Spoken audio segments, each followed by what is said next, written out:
સરકારી યુટ્યુબ ચેનલમાં આપ સૌનું હાર્દિક સ્વાગત છે। આજે આપણે પ્રધાનમંત્રી આવાસ યોજના ગ્રામીણ વિસ્તારમાં જે સરકાર તરફથી પ્રધાનમંત્રી આવાસ યોજના ઘર મળતા હોય છે તે યોજનાની વાત કરવાના છે। તો તેમાં યોજના શું છે, કોણ લાભ લઈ શકશે, કેટલો લાભ મળે, અરજી કેવી રીતે કરવી, ઘર કેવું હોવું જોઈએ, અરજીની પ્રક્રિયા શું છે, જરૂરી દસ્તાવેજો અને ઘર બનાવવાની સમય મર્યાદા, આ તમામ વિગતો આપણે આ વિડીયો દ્વારા જાણવાના છીએ। તો આ વિડીયોને જરૂર લાસ્ટ સુધી જોજો। તો આપણે શરૂઆત કરીએ કે પ્રધાનમંત્રી આવાસ યોજના ગ્રામીણ વિસ્તારમાં જે મફત અને સહાયવાળું પાકું ઘર મળવાનું છે તો તેની જાણકારી મેળવવાના છે। તો સૌ પ્રથમ આપણે જોઈએ કે યોજનાનો હેતુ શું છે। કે ઝૂંપડામાં રહેતા લોકોને પાકું ઘર, કાચા ઘર ધરાવતા પરિવારને મજબૂત ઘર મળવું, ગરીબી દૂર કરવી અને મહિલાઓને માલિકીનો અધિકાર મળે અને સ્વચ્છ અને સુરક્ષિત રહેઠાણ મળે, એ મેન યોજનાનો હેતુ છે। હવે આગળ જોઈએ કે યોજના શું છે।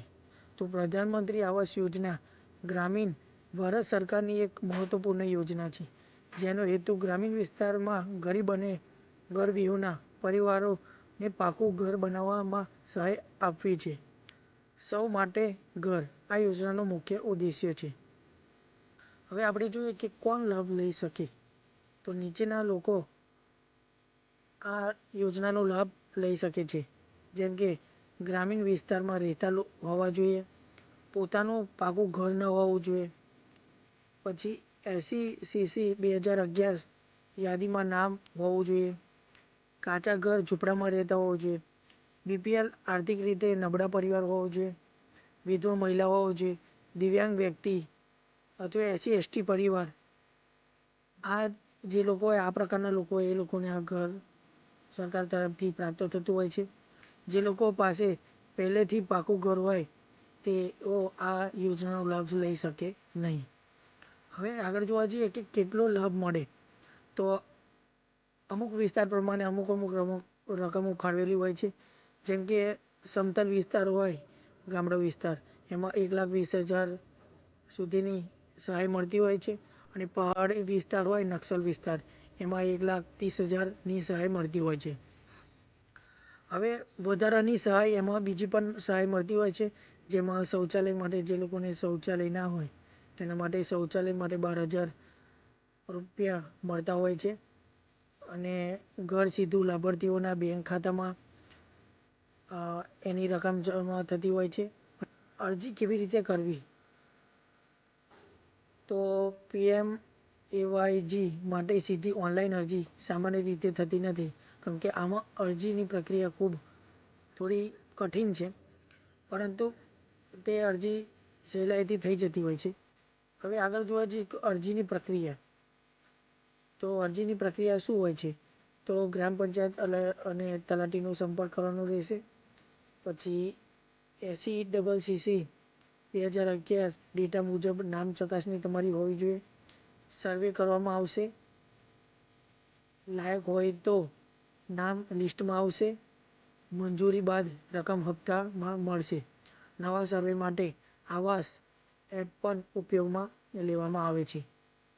હવે આ યોજના તો આપણે જોયું, પરંતુ તેના માટે જરૂરી દસ્તાવેજો જેમ કે આધાર કાર્ડ જોઈશે, bank passbook, ration card, mobile number Aadhaar કાર્ડમાં જે લિંક હોય, ગ્રામ પંચાયતનું સર્ટિફિકેટ જે તલાટી દ્વારા પ્રાપ્ત થતું હોય છે અને જમીન સંબંધિત માહિતી જો હોય તો।